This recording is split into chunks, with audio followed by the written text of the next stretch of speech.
तर बोचाऊ नमस्कार. विषय का झाला, गाडी नव्हती. गाडी नसल्या त्याच्या आईला त्याच्या हातपाय मोडल्यासारखं वाटते.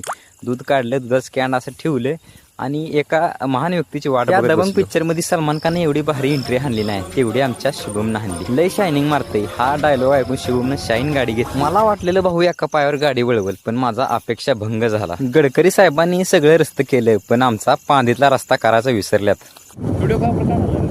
असा निरागस प्रश्न शुभमने मला केला. त्यावर माझं उत्तर निघालं, डांगीत मस्ती. गावात आल्याला देवाचं दर्शन झालं, धन्य झालो. तिथनं गेलेलो की चौकात गेल्या हा गुलाबाची फुलं घेऊन आम्हाला आज हिनवत होता. बाबा म्हणलं आम्हाला नाही आयटम असल्यावर आम्ही गुलाबाची फुलं घेतली असती. तरी बी आयटम असल्यासारखं आठवलं म्हणून जरा गुलाबाची फुलं घ्यायला गेलो. तर नंतर आठवलं बाबा आपली आयटमच नाही, कॅन्सलच करून टाकला. एका घराला 3दा म्हणल्यासारखं मला शेतात यावं लागते आणि गाईसांचं सगळं बघावं लागते. तुमचा महिन्याचा पगार आणि आमच्या एका